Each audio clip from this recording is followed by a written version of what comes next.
Surigao City going to Siargao by boat? Magkano nga ba ang bayad ng passenger at magkano kung may dala kang motor ngayong 2026? Yan ang pag-usapan natin sa video na ito.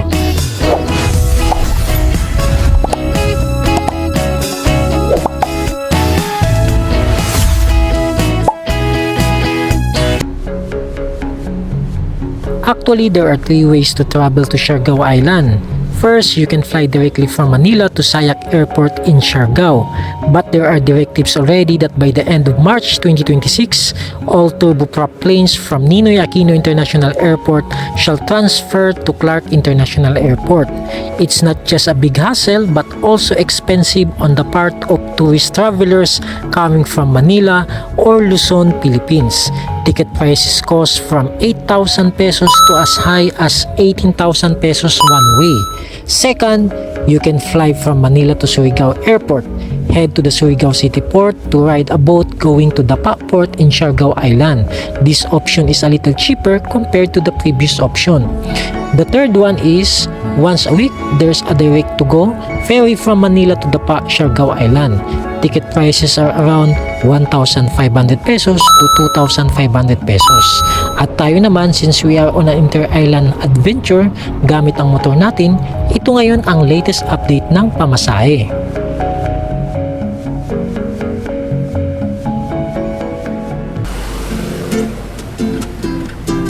Andito na tayo ngayon sa Surigao Port. Mag-i-inquire tayo ngayon kung paano yung proseso ng pagsakay na kasama ang motor.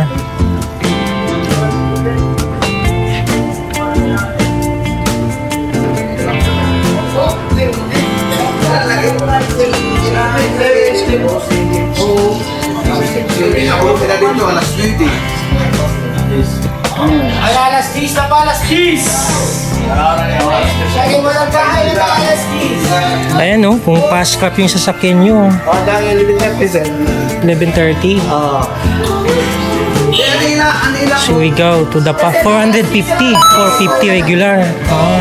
Senior, 360 to 25 half fare. Okay. Ay, 11:30 ano? O, 11:30 lang. Ito yung mag-i-inquire tayo dito sa Montenegro.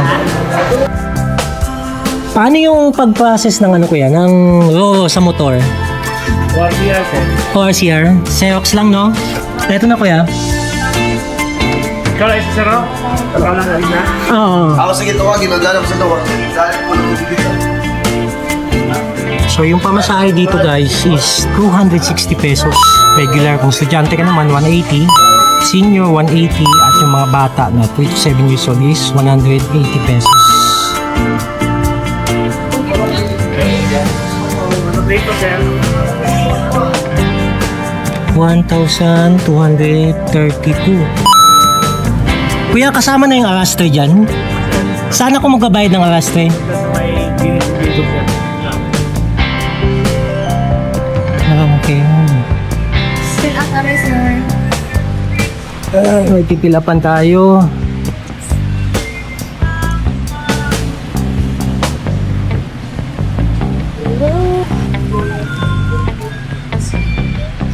$65, sir. 65. Ayun, 65 pesos. Mga ka-wonder, this is the total breakdown of our fares and expenses. For the motorcycle, that includes my fare already, is 1,232 pesos plus the arrastre or the stevedoring service of the motorcycle is 65 pesos or a total of 1,297 pesos. All in na yan going to Dapa, Siargao Island.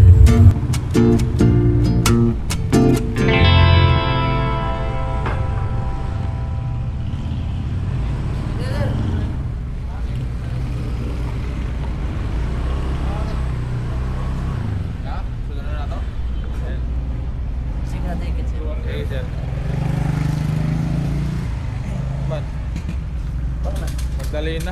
Magdalay na, Ting. Magdalay na. Pagkita na ka na shot there.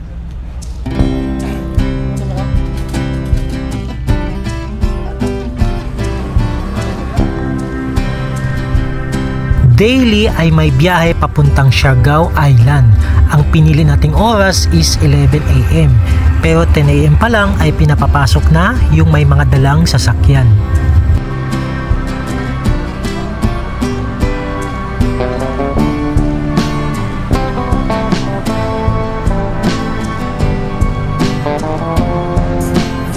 Okay, so dito sa taas yung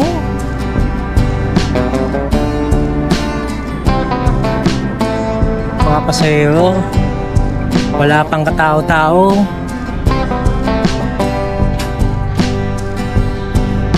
Meron ding bumibiyahe guys na fast craft na ganung kaliit lang.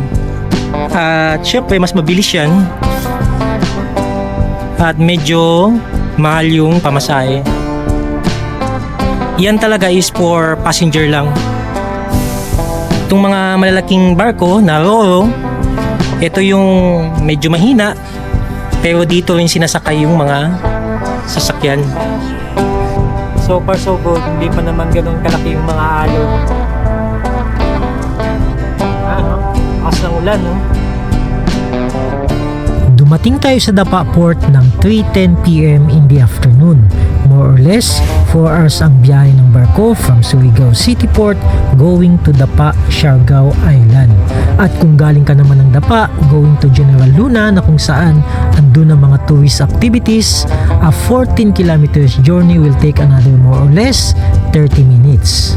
Oh, ayan. At least may idea na kayo ngayon kung paano makarating ng Siargao at kung magkano ang expenses. Hanggang dito na lang muna tayo ulit mga ka-wonder. See you on our next adventure.